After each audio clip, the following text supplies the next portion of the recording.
모든 부모들은 자녀들에게 바라는 바가 있습니다.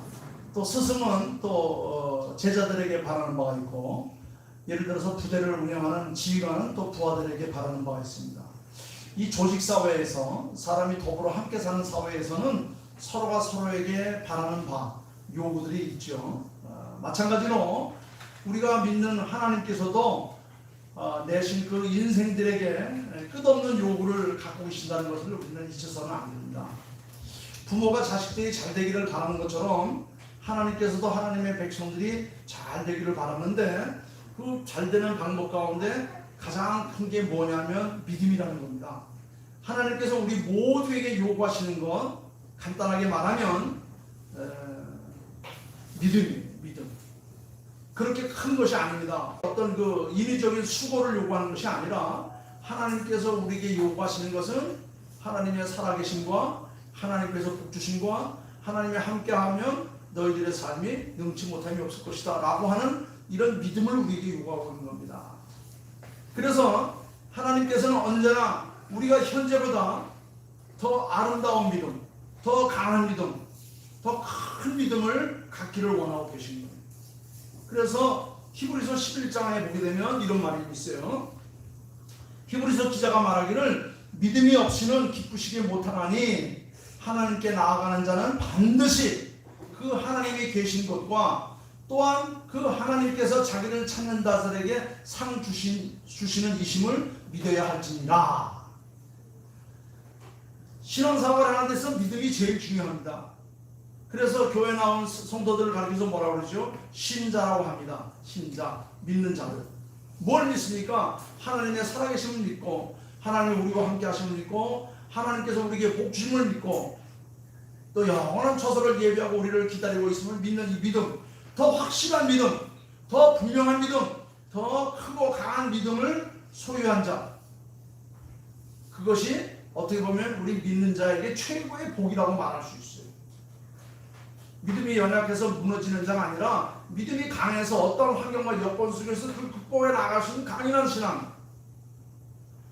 성경에 보면 공부를 많이 한 사람이나 직급이 높은 사람이나 가진 것이 많아서 잘 사는 사람이나 인격이 좋은 사람들 중에 주님께로부터 칭찬을 받은 사람은 한 사람도 없어요. 그러나 딱 한 종류의 사람이 계속해서 칭찬을 받았습니다. 어떤 사람이 칭찬을 받은지 아십니까? 바로 믿음 있는 사람이었습니다. 비록 공부는 많이 못했어도, 지위는 높지 못해도, 가는 것은 없어서 잘 살지는 못해도, 훌륭한 인격을 가지고 있어 덕을 쌓지는 못해도 믿음이 있는 사람이 주님에게 칭찬을 받았다는 거예요. 우리가 잘한 대로 12년 혈류병을 얻었다가 내가 우리 주님의 옷자락만 잡아도 내가 나을 것이다 라고 하는 이 간절한 믿음을 가졌던 여인, 그리고 소경, 안진뱅이 등등 이렇게 참 세상으로부터 버림받아서 힘들고 어렵게 살았던 그 사람들, 그런 사람들의 마음속에 내가 주님의 얼굴만 뵙기만 해도, 옷자락만 잡기만 해도, 주의 이름을 부를 수만 있어도 내게 큰 복이 될 것이다 라고 하는 믿음을 가졌던 사람들, 그런 사람을 예수님께서 찾아가서 말하기를, 딸아, 내 믿음이 크구나, 내 믿음대로 될지어다. 여러분, 삶은 내 믿음대로 되는 거예요. 아니면 아닌 거예요. 그러나 기면 긴 겁니다. 어떻게 홍해바다가 갈라졌습니까? 그거는 내 믿음으로 갈라진 거예요. 내 삶 속에 기적이 일어나는 것은 나의 믿음으로 기적이 일어나는 것이지 어떤 행위가 막는 게 아니에요. 자, 따라 내 믿음이 크도다, 내 믿음대로 될지어다. 되는 것도 안 된다고 그러면 그건 안 되는 거예요. 그러나 안 되는 것도 된다라고 믿으면 될 수 있는 거예요. 그만큼 우리의 믿음이 중요하다는 겁니다. 그렇다면 우리 주님께 칭찬받는 사람들이 되기 위해서 우리는 무엇을 믿어야 되는가?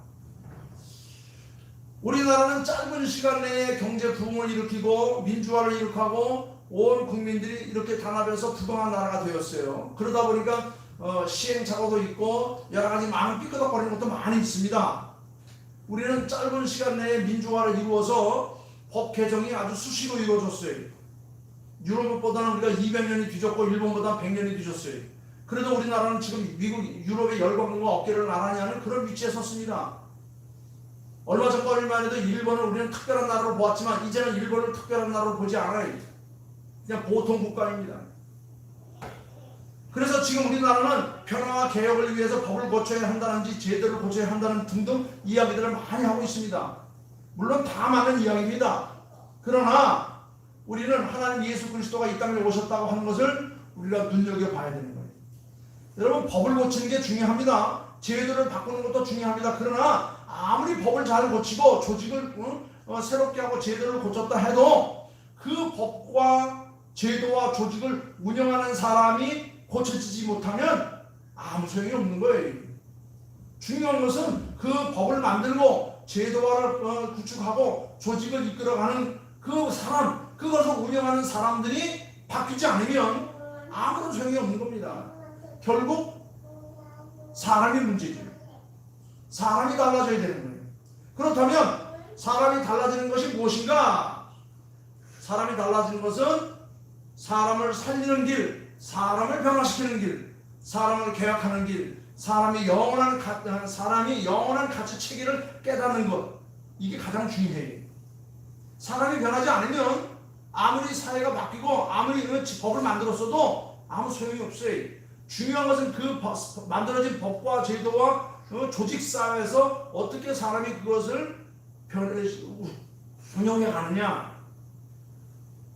여러분, 그런데 사람은 항상 뭔가를 하다 보면 변해요.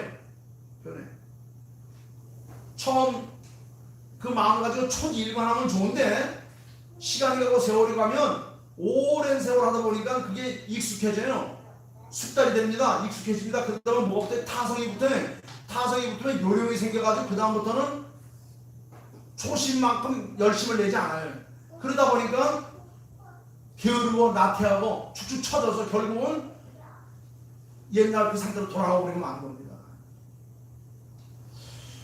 여러분, 우리가 사람이 변하려면 어떻게 변해야 되느냐? 이 목사의 입장으로 성경이 말하고 있는 것을 여러분들에게 증거하면 그리스도 안에 있으면 가능해요. 처음 그리스도인이라고 불리는 사람들을 보게 되면 그는 모두가 다 그리스도에게 소속된 사람들이었습니다. 그리스도 안에서 변화된 사람들이었습니다. 그런즉 누구든지 그리스도 예수를 영접하면 새로운 피조물이 된다고 말했어요. 새롭게 변화되지 않으면 안 됩니다. 한 가지 일을 오래 하다 보면 요령이 생겨요. 꾀가 생겨요. 그래서 타성에 젖어가지고 초심을 잃어버려요. 그래서 뭐가 필요합니까? 다시 가서 재교육이 필요한 겁니다. 다시 가서 자기 훈련하는 일이 필요한 거예요. 끝까지 첫사랑을 가지고 평생을 살면 싸울 일이 있겠습니까? 근데 살다 보니까 이게 꾀가 생기는 거예요. 타성이 붙고 요령이 붙어서. 그래서 우리는 날마다 예수 앞에 나와서 하나님의 말씀을 우리의 심령에 더러워진 걸 씻어내는 훈련이 필요해요. 일주일에 한 번씩 하나님 앞에 나서 또다시 회개하고 또 다짐을 하고 목사님의 하나님의 말씀을 듣고 내가 이제부터 가서 또 열심히 신앙생활해라. 월요일날 나가서 시작했는데 금요일쯤 토요일쯤 되면 또 사람이 세상에 때로 먼지가 묻어가지고 또 주일날 또 나와서 이런 일을 계속 반복하면서 성숙한 그리스도로 자라가는 거예요. 여러분, 그리스도에게 소속된 사람, 예수 그리스도 말미암아 변화된 사람 속에는 뭐가 역사합니까? 거룩한 영이 역사하는 거예요. 성령의 역사하는 겁니다. 성령의 역사에는 크게 불같은 성령도 있지만 비둘기 같은 성령도 있어요. 불의 역사가 일어나서 우리의 심령이 뜨거워져서 열심히 일어나기도 하지만 또 비둘기같이 온유하며 지혜롭고 그래서 그 어려운 시기를 어떻게 슬퍼하느냐, 이런 것들이 우리의 역사 속에, 우리의 삶 속에서 역사하는 겁니다. 그거는 바로 하늘이 주는 은혜입니다. 그래서 예수로 말미암아 변화된 삶 속에는 아름다운 성령의 열매가 맺혀지죠. 요새 매 주일 저녁마다 제가 지금 차례대로 설교를 하고 있는데 성령의 열매가 뭡니까? 사랑과 희락과 화평과 오래 참음 자비와 양성과 충성과 온유와 절제, 이와 같은 성령의 열매와 하나님의 생기로 이 땅 위에 어두운 곳에 썩어가는 곳에 수많은 성령의 역사를 일으키면서 사회를 발전시키고 그리고 모든 것이 합력하여 성을 이룰 수 있도록 그렇게 이 세상을 살아가는 거예요. 예수를 나의 구주로 믿어 변화된 하나님의 백성들이 나아가는 곳마다 어두운 곳이 변화해 밝은 세상이 되고 부패한 곳이 변화해서 더 청량한 그런 사회로 가게 되는 겁니다. 이것이 바로 예수로 말미암아 변화된 사람들의 역사하는 성령의 역사로 말미암아 살았던 초대교회 성도들의 모습이에요.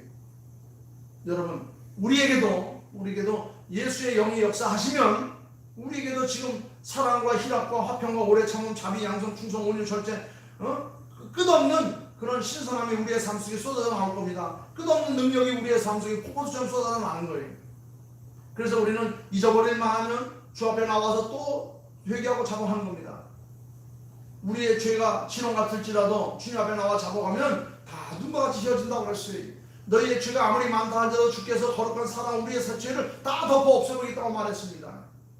죄가 없어진 게 아니에요. 우리 주님께서 죄 없다 하시고 인정하신 거예요. 다 덮어버린 거예요. 용서하신 겁니다. 그것을 우리는 무엇으로 받아들이죠? 믿음으로 받아들이는 거예요. 주님, 내가 지난 일주일 동안 참 주께서 원하시는 것 하나도 이루어드리지 못하고 내 멋대로 살았습니다. 그러나 내가 또 주일날 주님 앞에 나와서 목사님 말씀 듣고 말씀을 보니까 내가 정말 죽일 죄인이었군요. 용서하시옵소서. 그래서 마음으로 용상을 받고 그리고 또 나가서 부산에서 또 그런 짓 하고 또 와서 입주를 하는 거예요. 우리는 이것을 평생 반복하면서 하나님과 이룰 때까지 계속해서 성숙한 길로 나아가는 겁니다.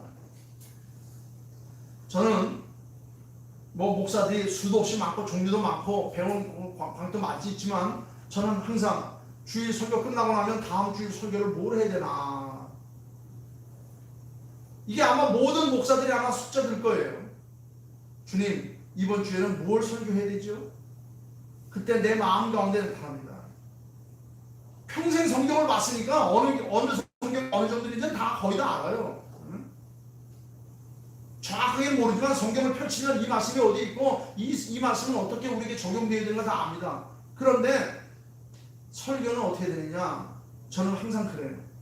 저는 항상 따뜻한 마음을 가지고 항상 긍정적이고 적극적인 그리고 밝은 면, 우리 성도들을 위로하고 격려하고 힘을 줄 수 있는 그런 말씀을 전해야 되겠다. 그런 말씀을 가지고 있어요. 그런 말씀을 강단에 쓰는 겁니다. 어떤 사람은 강단에 서가지고 선지자적 그런 그 사명만 가지고 막 죄를 지적을 하고 막 불러 하는 목사들도 있어요. 또 어떤 성도들은 그냥 인위적으로 그냥 축복만 갖다 쏟아부는 성도들이 있어요. 근데 저는 성격이 그래서 그런지 몰라도 항상 긍정적인 면, 적극적인 면, 우리 성도들에게 어떤 큰 위로의 말씀과 또 생명을 전해줄 수 있을 것인가. 아마 설교자뿐만 아니라 모든 성도들도 따뜻한 마음이 아니라 항상 부정적이고 퇴폐적이고 그냥 힘들고 어려운 이런 것만 생각한다고 한다면 아마 그의 삶이 기가 막힐 겁니다. 하나님의 음성을 들어도 그렇게 부정적인 마음 가지고 있고 얼음장과 같은 그런 참 마음을 가지고 세상을 살아가는 사람들은 아무리 하나님의 생명의 말씀을 들려줘도 그게 들려지지 않을 거예요.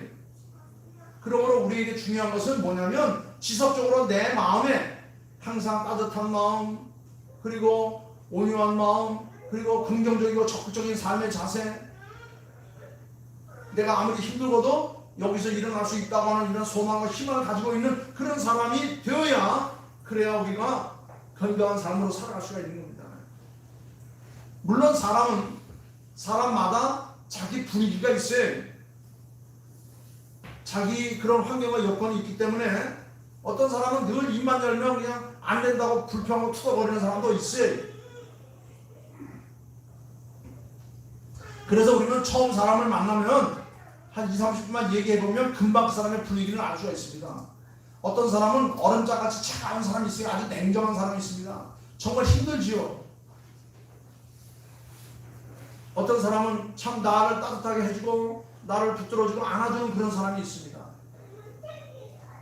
만약에 얼음장같이 아주 차가운 마음을 가지고 있는 사람, 항상 그 꼬투리 잡고 아주 그냥 불편한 사람, 만약 그런 사람들하고 결혼하면 아마 일평생 동안 차갑고 냉정한 마음을 대하며 살아야 될 것입니다. 얼마나 고통스럽겠습니까? 남자도 그렇고 여자도 그래.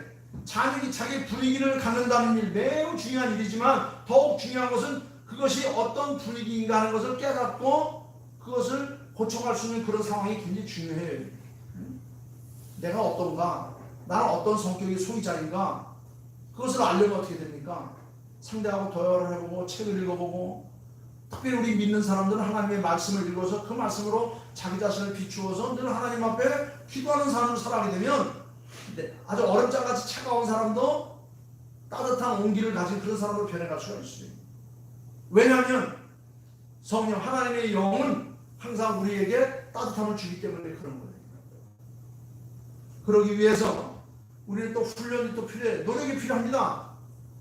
우선 내 마음이 따뜻해지려고 한다면 내가 사용하는 말 한마디 한마디도 따뜻한 말을 사용하는 그런 훈련이 필요해. 하나님 감사합니다. 고맙습니다. 목사님 오늘 말씀 감사합니다. 권사님 날 위해서 기도해 주시니 얼마나 힘이 되는지 모르겠습니다. 집사님 날 잊지 않고 늘 이렇게 참 따뜻한 손길을 주시니 감사합니다. 이런 말들을 자꾸 하면 나도 모르게 내 삶이 따뜻해지는 거예요. 내 삶이 부정에서 긍정으로 변할 수 있습니다. 저 밑바닥에서도 위로 산이 올라올 수 있어요. 고맙습니다. 감사합니다. 이 말 한마디가 북극의 얼음도 녹일 수 있다는 것을 우리는 기억해야 돼요. 내 한마디로 인해서 내 남편이 나에게 대하는 태도가 달라질 수 있고 내가 하는 행동 하나하나가 내 아내에게 힘을 줄 수도 있는 이런 분위기로 우리의 삶이 변해야 되는 거예요. 분위기는 우리가 만들어가야 돼요. 제가 지난주에 설교할 때 그랬죠. 온도계 같은 사람이 있는가 하면 온도 조절기 같은 사람도 있다고 그랬어요. 온도계는 항상 주변의 온도에 따라서 수위가 내려갔다 올라갔다 해요. 그러나 온도 조절기는 이 추위를 조절함으로 말미암아 따뜻하게 하기도 하고 차게 하기도 하는 거 아닙니까? 우리는 온도계 같은 사람이 아니라 온도 조절기 같은 사람으로 우리가 이 땅에서 살아가야 한다는 겁니다. 내 주변에 힘들고 어려운 사람들이 있으면 그를 붙잡고 나의 따뜻한 온기를 그에게 전해줄 수 있는 이런 마음, 이건 바로 뭐냐? 내 속에서 역사하시는 성령의 역사로 말미암아 발동되는 그런 힘이라는 겁니다. 예수 믿는 사람들은 바로 그걸 믿고 사는 사람들이에요.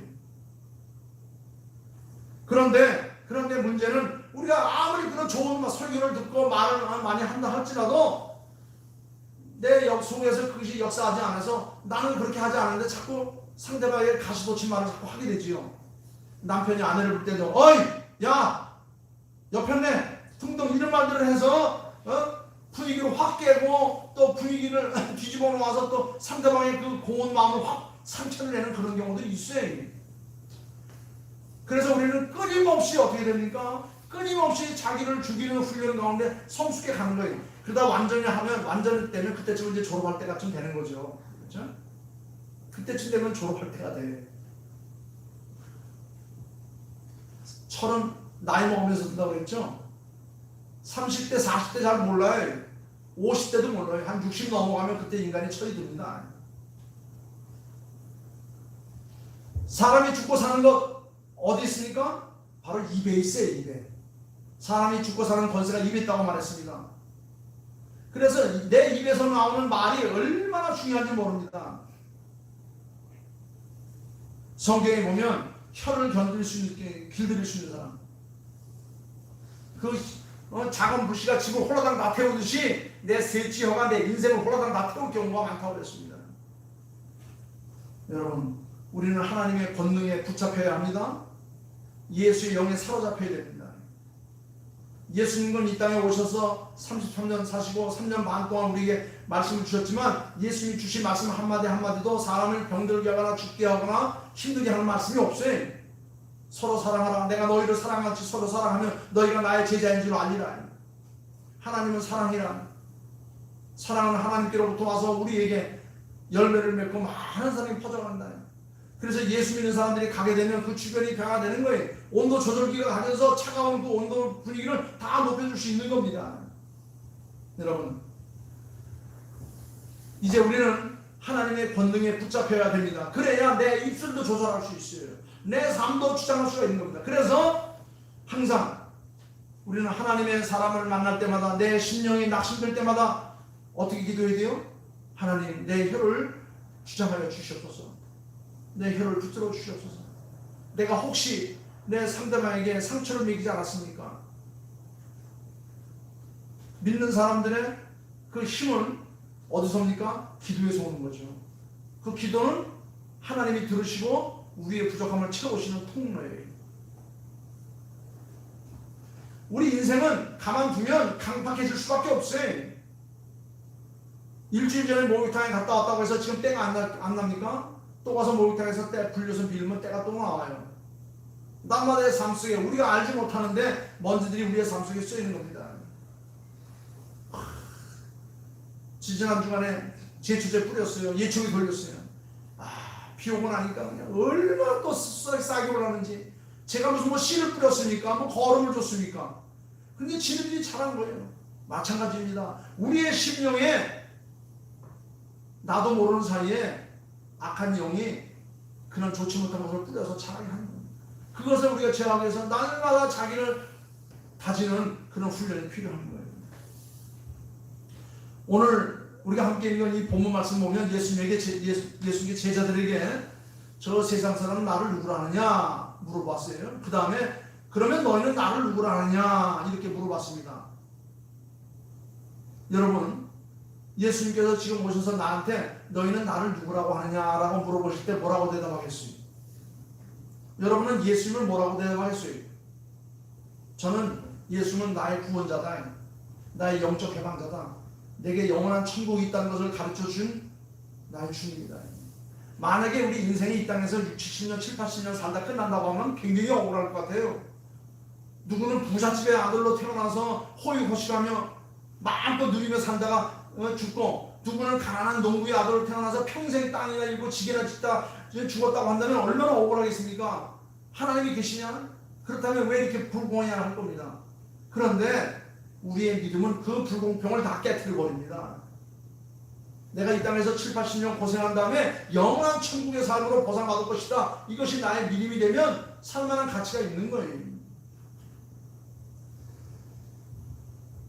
예수님께서 12 제자들을 만나고 너희는 나를 누구라 하냐라고 물으니까 그 중에 베드로가, 성질 급한 베드로가 벌떡 일어나면서 하는 말이 주는 그리스도시요. 이 그리스도라는 말은 메시아라는 말이에요. 구세주라는 말입니다. 당신은 나의 구세주이시고 살아계신 하나님의 아들입니다. 이 고백을 들은 예수님께서는 너 참 눈치가 대단하구나, 너 깨달음이 대단하구나, 너 참 훌륭하구나, 네 인격이 대단하다, 내가 너 고백한 그 고백 위에 나의 교회를 세울 것이다. 하나님의 아들 예수 그리스도가 나의 구원자라고 하는, 죄와 슬픔과 아픔과 고통과 괴로움과 슬픔 잦은 이런 데서 나를 구원하는 메시아로 예수님을 알았다고 하는 것, 그걸 믿었다고 하는 그 믿음이 참 대단하다. 내가 그런 믿음을 하는 사람들을 난 나의 교회로 부를 것이다 그랬어. 그러면서 말하기를 이제부터 그런 고백을 하는 사람들에게는 결코 악령의 권세가 이기지 못할 것이다, 음부의 권세가 이기지 못할 것이다, 이런 메시지로 복을 주셨어요. 예수를 나의 구주로 고백한 사람, 예수를 나의 영혼의 구원자로 생각한 사람들에게는 세상의 그 어떤 음부의 권세도 그런 고백을 하는 사람들 앞에는 다 물러갈 것이다, 이런 메시지를 주신 거예요. 얼마나 대단한 축복인지 모릅니다. 여러분, 이 땅에는 사탄마귀 악령이 지배하고 있어요. 음부의 권세. 그런데 그 음부의 권세, 악령의 권세를 물리칠 수 있는 유일한 도구는 오직 교회밖에 없는 거예요. 교회밖에. 그래서 교회가 귀한 겁니다. 그래서 교회에 충성한 거예요. 그래서 교회가 거룩한 하나님의 사명 공동체로 하나님께 채워준 겁니다. 세상의 법이 지배할 수 없는 유일한 공간, 하나님의 대사관이 바로 교회예요. 천국 가는 사람들이 수속받는 것이 교회예요. 19절 말씀에 뭐라고 그랬습니까? 내가 네게 천국 열쇠를 주리니 네가 땅에서 무엇이든지 매면 하늘에서 매일 것이고 네가 땅에서 풀면 하늘에서도 풀리리라. 이 말은 하나님의 교회가 땅에서 매면 하늘에서 매일 것이고 땅에서 풀면 하늘에서 풀린다는 겁니다. 우리가 이런 믿음을 가져야 되는 거예요. 내 개인과 가정과 모든 이 땅의 모든 문제가 응답을 받고 하나님의 새로운 역사로 말미암아서 터가 열린다. 이것이 우리의 희망이고 이것이 우리의 믿음이고 이것이 우리의 이 세상 살아가는 힘이 되는 겁니다. 그런데 교회는 건물이 아니에요. 이거는 예배당이에요. 예수님을 나의 구주로 믿는 사람들이 함께 모여서 예배하는 예배당이지 이게 교회가 아닙니다. 교회라는 말은 원래 에클레시아라는 말인데 이건 뭐냐? 헬라어로 사람을 가리킵니다. 즉 에클레시아라는 것, 즉 교회라는 것은 예수를 그리스도로 자신의 구주로 고백한 사람들이 모여있는 그 사람들, 그걸 교회라고 합니다. 여러분들은 다 교회예요. 예수로 말미암아 하나님의 거룩함을 입은 거룩한 성전입니다. 그런데 그 성전에다 더러운 것을 채워서 되겠습니까? 우리 집사님들이 수요일마다 올라와서 다 청소해요. 깨끗합니다. 한 달만 그냥 놔두면 먼지가 소복이 쌓일 겁니다. 우리의 심령도 마찬가지예요. 여러분, 우리가 하나님 앞에 부름받은 거룩한 성전이 되었는데 어떻게 더러운 음식을 먹거나 술이나 담배로 더럽게 그렇게 생활할 수 있겠습니까? 여러분, 저와 여러분들은 하나님 앞에 부름받은 거룩한 성전들입니다. 하나님의 성전에다가 그런 더러운 행위를 할 수가 없는 것입니다. 그것이 개인적인 교회, 각 개개인들입니다. 여기 앉아있는 희윤이나 희민이나 우리 이승 권사님이나 이옥순 권사님이나 다 각 개인의 부름받은 하나님의 거룩한 성전이라는 거예요. 그런데 이런 훌륭한 고백을 했던 베드로도 인간인지라 며칠 지나가지 못해서 또 실수를 합니다. 아무것도 못해. 베드로가 이런 멋진 고백을 했음에도 불구하고 낙심합니다. 좌절에 빠집니다. 마음은 원이로되 육신이 연약해서 주님을 부인할 때가 있었어요. 3번씩이나 예수님을 배신해서 일평생 잊을 수 없는 그런 배신자의 삶을 저지르고 말았어. 그런데 다시 회복의 기회가 오게 되죠. 베드로가 예수님을 3번씩이나 모른다고 이렇게 부인을 하고 땅을 치고 통곡을 하고 있을 때에 마가의 다락방에 모여서 자기의 잘못을 뉘우치며 기도할 때 부활하신 주님께서 나타나셨습니다. 그러면서 예수님께서 그에게 평안이 있을지어다. 이제부터 네가 나를 위해서 띠띠우며 살 것이다.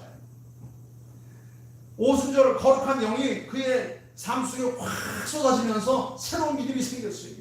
그래, 내가 이제부터는 주님을 위해서 살겠다. 마침내 콜로세움 광장에서 십자가에 거꾸로 매달려 죽임을 당하면서도 결코 주님을 부인하지 않고 능력 있는 사람이 되었어요. 왜 그렇습니까? 그의 심령 속에 거룩한 영으로 말하면 변화된 사람이 있었기 때문에 그럽니다. 하나님의 영이 그의 생명 속에 육신을 입고 나타난 거예요. 하나님의 영이 그들 속에 늘 살아서 역사하시기 때문인 것입니다. 오늘날도 마찬가지예요. 우리가 살고 있는 이 시국이 아주 어렵고 앞이 깜깜하고 걱정스러움이 꽉 채워 있다 할지라도 하나님의 영이 내 삶 속에 운영하시면 우리가 열면 열릴 것이고 닫히면 닫혀질 거예요. 우리에게 그런 믿음이 필요한 겁니다. 내가 이 땅에서의 삶을 다 마치고 나면 하나님께서 나를 엘리야와 같이 하늘나라로 나를 부르실 것이다. 에녹과 같이 내가 하나님 나라에 다시 들어 있을 것이다. 여러분, 좀 힘들고 어려우면 내가 나를 다스릴 수 없으면 아무도 없을 때 교회 나와서 마룻박에 엎드려 기도하고 보십시오. 하나님을 위해 성의 큰 꿈을 꾸게 되면 하나님께서 내게 큰 영광을 비춰줄 것입니다. 내게 새로운 힘과 도전을 줄 것입니다. 그래서 내 가슴 속에 하나님을 위해서 내 가슴에 꺼지지 않는 진리의 등불이 켜질 것을 우리가 믿고 나아가게 되면 하나님께서 우리에게 능력을 주는 거예요. 네가 땅에서 매면 하늘에서 매이고 네가 땅에서 풀면 하늘에서 풀린다는 겁니다. 얼마나 큰 권세인지 몰라요. 이 땅에서 최고의 궁합이 뭐죠? 열쇠와 자물통이에요. 자물통은 거기에 맞는 열쇠가 아니면 결코 열리지 않습니다. 그런데 하늘문을 여는 열쇠를 믿는 자에게 주시겠다고 그랬어요. 어떤 것을 믿는 사람? 예수가 나의 영적 구원자임을 믿고 구세주님을 믿는 사람에게 하나님의 열쇠를 주셨다 그랬어요. 여러분 믿음을 가지시기 바랍니다. 그 믿음의 열쇠를 가지고 묶으면 묶을 것이고 풀면 풀릴 것입니다. 내 인생도 풀면 풀리고 묶으면 묶이는 거예요. 나라가 온통 소용돌이 속에 있다 할지라도 주께서 우리와 함께 하시면 우리는 송사리가 폭포수를 거슬러 올라가듯이 거슬러 올라가는 힘과 용기와 삶이 펼쳐집니다. 그러나 내 영혼이 썩어버리면 잔잔한 물 속에서도 온갖 악취를 풍기며 주변을 다 병들게 할 수밖에 없는 거예요. 사랑하는 성도 여러분, 내가 복이 있도다. 어떤 자가 복이 있습니까? 믿음 있는 자가 복이 있는 거예요. 믿음으로 사시기 바랍니다. 두려워하지 마십시오. 놀라지 마십시오. 당황하지 마십시오. 주께서 나와 함께 하신다. 내가 불 가운데로 지날지라도 불이 나를 사르지 못할 것이고 물 가운데 지날지라도 물이 나를 억물지 못할 것이다. 사탄과 악령이 아무리 날진다 할지라도 주께서 나와 함께 하시니 내게 미치지 못함이 없다. 이런 믿음을 가지고 살면 죽음도 두려워할 수 없는 거예요. 이 믿음의 사람들에 대한 기록이 히브리서 11장에 쫙 기록되어 있지 않습니까? 그 사람을 말해서 뭐랍니까? 세상이 감당할 수 없는 사람들이라고 했어요. 세상이 감당할 수 없는 사람. 여기 세상에 뭐냐? 악령이, 사탄, 마귀, 귀신 이런 것들이 감당할 수 없는 사람, 하나님의 사람, 믿음의 사람. 말씀을 했습니다. 주께서는 지금도 나에게 물어보십니다. 너는 나를 누구라고 하느냐? 그럴 때 우리는 서슴없이 대답합니다. 주는 나의 그리스도시요. 나를 이 영적 수렁에서 구원할 자이십니다.